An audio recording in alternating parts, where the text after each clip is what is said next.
We are back here. Other side, sorry. Here in Boston, a lot has happened between the win over Henry Cejudo to now in a super short amount of time. What does this fight week feel like compared to others during this title reign, and how would you describe the last 3 months? The last 3 months have been pretty good to me. Been relatively quick. Just trying to get the body as healthy as I possibly could so I can make this event happen for the fans. And I'm super excited about the opportunity, man. It's a great eyeball event. It's gonna be a lot of eyes watching this one. David did a great job of stacking the card. And I know Boston hasn't had a pay-per-view event like this in a very, very long time, so I'm excited to be headlining for a second time in a row. It's all about opportunities, man. So I'm excited about it, and I can't wait to go out there and put on a show. You're obviously very motivated for this fight. I'm getting some similar vibes to the rematch with Petr Yan. I'm sure it's not exactly the same, but how does this one compare to that fight? And do you feel like there's a bigger chip on your shoulder for this one? No, I mean, all these challenges they're relatively the same. It's just different puzzles, different pieces, having to game plan the right way, making sure you bring in the right training partners and whatnot. Those are literally the main things, the main formula for a successful training camp. So I think we did a relatively great job with that.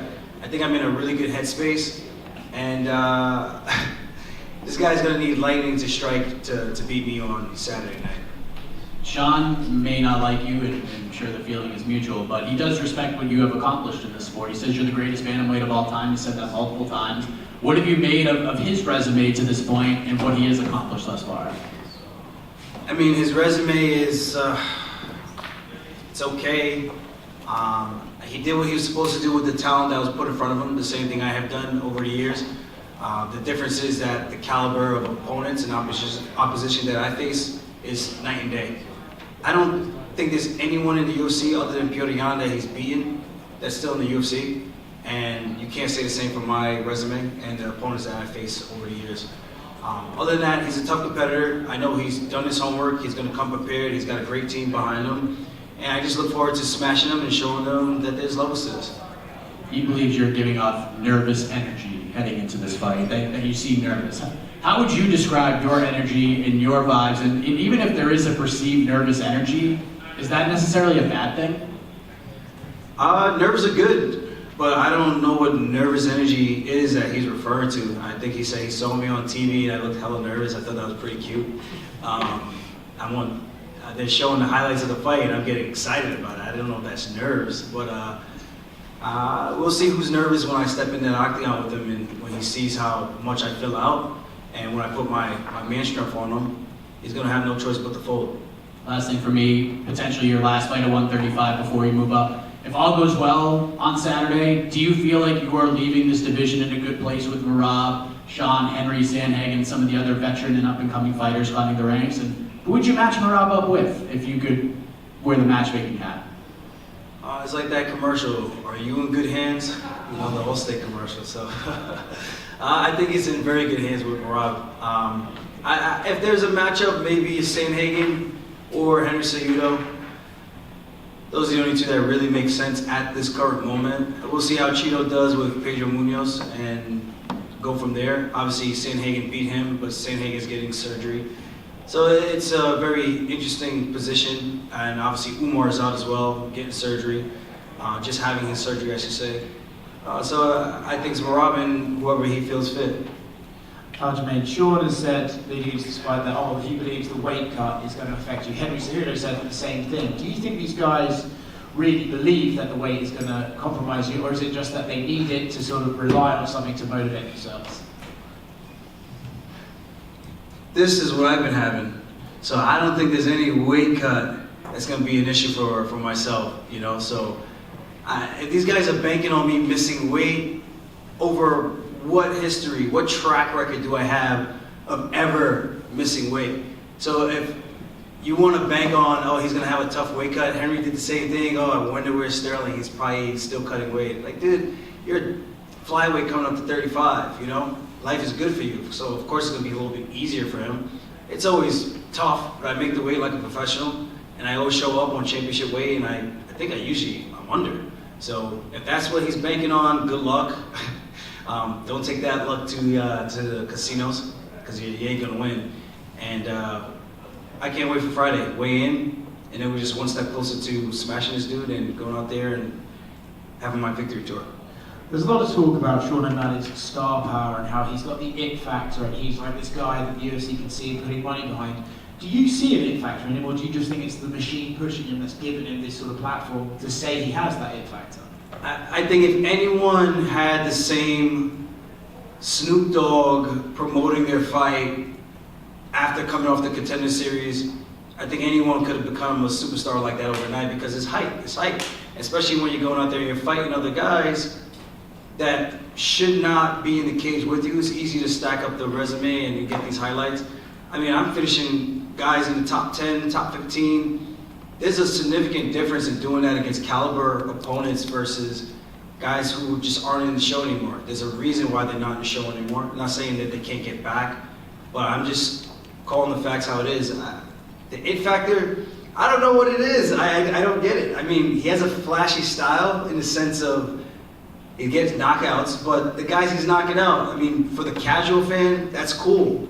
But for the hardcore fans who actually tune in and watch the sport, I think they're smart enough to understand what's what, and you can kind of pick and choose. Like, yeah, he's had an easier path, and he's made it. He did what he was supposed to do with the competition that was put in front of him. But let's not make any mistakes about it. Like, you put that against a lot of these other guys, and they're going to do the same thing. They're going to highlight them. Petr Yan's going to highlight them. Corey Sandhagen is going to highlight them. Song Yadong is going to highlight them. Merab's going to highlight them. I'm going to highlight them. So what are we talking about? So give me those opportunities. My third UFC fight, I fought a ranked opponent who's ranked 6th in the world. I have not gone back since. So I think that speaks volumes in itself, and that's what gives me the confidence coming into Saturday night at UFC 292, and I can't wait to go out there and just smash the teacher's pet hype machine and go on with my day. And then I can start to really promote my Funk Harbor, and I got a bottle for Dana too, so it's gonna be a good time in Boston. Just for the day? Yeah, it's a limited edition rum. We only got 4,000 bottles, so there's only so much I can hand out for free in the very beginning, but we'll get the ball rolling a little bit more, and I'm excited to share this with the world. This opportunity, coming out here to fight Sean in Boston, is another opportunity for me to build things outside of fighting, because obviously, like you guys heard me say, fighting doesn't last forever. I'm still undecided what exactly I'm going to do when I do retire, but I want to make sure I enjoy this moment while I can, and take as many of these opportunities while I can, and be as active as I can. And being back here 3 months later, what other champions doing that, you know? So I'm just looking to go out there, put on a show, man, and I want to make sure the fans get their money's worth on Saturday night. Over here to your left. I saw a recent interview with Sean where he said, it was about a week ago, he said that there's going to be a big mental part of the game, and he goes, "You're not ready for the mental war." What's your response to that? Petr Yan for 1 year? I think that's pretty mental warfare right there. So, and it wasn't just the fans, it was himself also talking some shit. So if that's not mental warfare, then I don't know what is. I look forward to the games. He was quiet this entire build-up to this fight. The only time he made some noise is when he came in the octagon with me, and you know, I showed him who was the boss that night, and I'm gonna show him who's the boss on Saturday night, August 19th. We'll see what mental warfare, man. I got my mantra, man. Too tough, too strong, too quick, and I can't be broken. So if none of these guys were able to break me over the years, I don't know what in the world makes Sean O'Malley thinks he has something that he can say that would be witty enough, clever enough, or that can knife through my mental mindset. Hey, whatever makes him sleep at night, man. If that's what's gonna make him feel comfortable making that walk, he's gonna get a reality check as soon as that cage door locks. It's as simple as that, and the clock is ticking. So I saw in an even more recent interview where he kind of took a different side, and he talked about, you know, him being a striker, you're known for your grappling, and he basically admitted if he stays on the feet, he wins. Almost admitting that if you take him down, he loses. His coach kind of said something similar. What's your response to that? It's weird. It's weird, man. I don't take anything that they say, like, I take it with a grain of salt, man. At the end of the day, I know he can grapple. I'm not saying he's completely awful, but I think we all know that there's levels to grappling. I've shown that in the past. I defeated his grappling coach and outpositioned him, and took him down multiple times. two-time ADCC world champion. What the hell is Sean O'Malley gonna do? What, he's submitted Takanori Gomi and everyone's like, oh. Dude, come on, man. Come on. There's levels to this. I'm still grappling with bigger dudes. I'm having my way with them still, and I'm cutting weight, you know? So if he thinks I can't strike, a lot of other opposition thought the same thing, and I think I did a pretty good job of outstriking them. And I think the stats speak for themselves. So it's up to me to just go out there and just do what I do best, bring the funk, and leave this guy face down, ass up. Well, one thing about you that, people who don't like you, don't give you a lot of credit, they'll say, won the champions by disqualification. Oh, they love me, man. They love me. Then split decision. Then hurt TJ Dillashaw. Then another split decision. Do you think if you dominate Sean that those people will finally give you your just due, or do you think they'll come up with some other excuse and not really give you your credit? They're gonna say O'Malley wasn't credible enough. He shouldn't have been in there in the first place. When I fought Cejudo, if he wins, Cejudo's back. He's so great. But if he loses, he was gone for 3 years. The guy's been training. He's been coaching the world champions, the who's of the divisions. And then with TJ, I fought with a torn labrum multiple times. 7 professional fights. I've won every single one of them. You can't use that crutch when you want to. I knocked out Cody Garbrandt with the bum shoulder. Yeah, I can knock out Aljamain Sterling too. It's a different matchup, dude. I kicked the shit out of his arm, and I think that's what probably dislocated his shoulder to begin with, and then I took him down, and that was the fight. You come in, and I can only fight who the UFC puts in front of me. It's not my fault that you want to come in thinking that you can beat me with a bum shoulder. That's on you. That's not on me. And it's not my fault the judges gave that a split decision with myself and Piotr Jan. I think the first round, I outstruck him by 7 strikes. I landed a big elbow in his head. He stumbled backwards. I landed the most significant strike in that first round. I should have 10-8'd him in round 2. And round 3 was up for a debate for a 10-8 as well. Round 4, I should have taken his ass down and not try to get style points. And I tried to jump on his back and ride him like a pony. Pause. And I fell off the top, and he was able to get back into the fight. But what did he honestly do? I won those fights. You can make whatever. All the judges said this.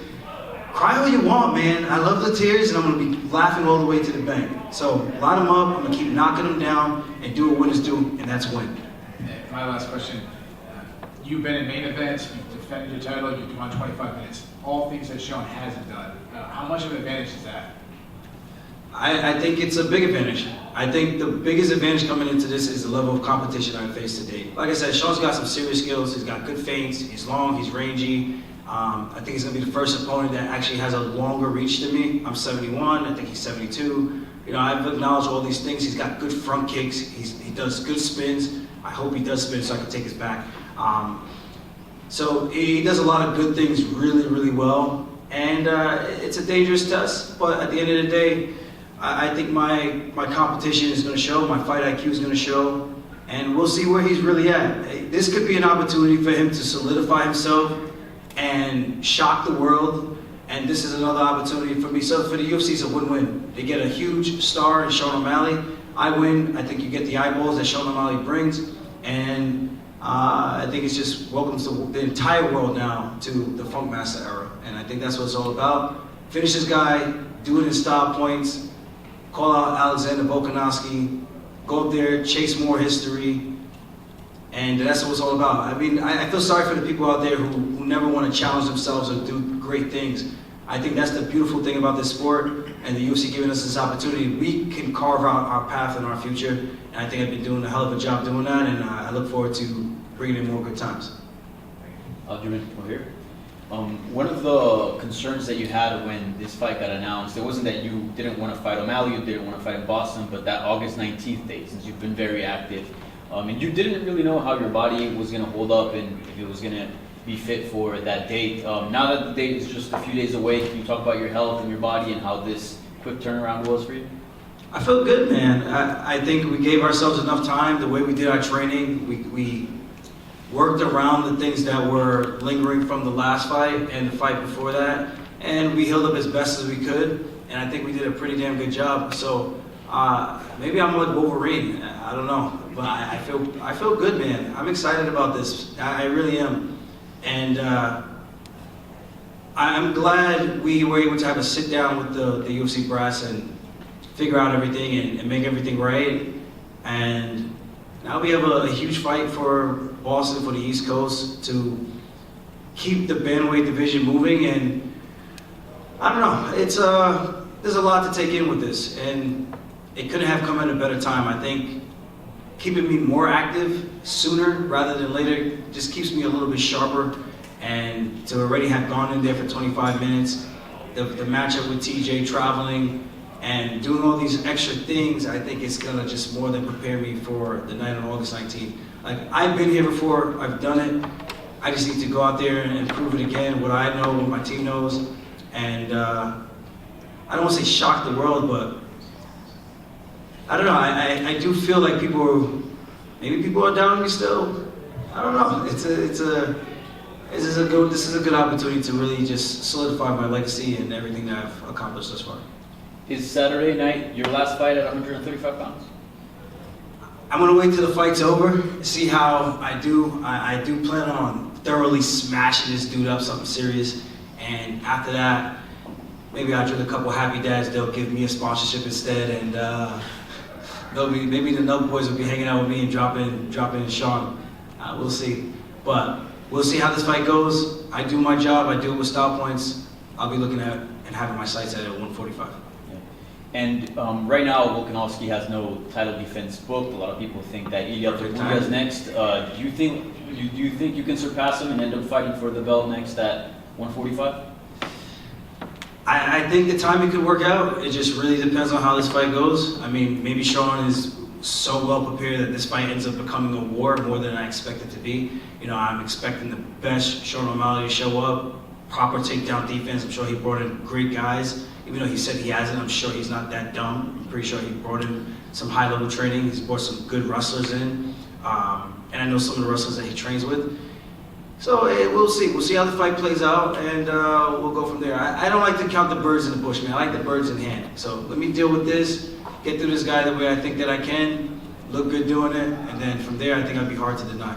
And just last one, since you have your eyes on 145 and that's like something you want to do in the future, if Volkanovski does end up defending the belt against Ilia Topuria, how do you see that fight going? And what do you make of Ilia Topuria, who's been a rising contender in that division, and it seems like he's the next guy in line?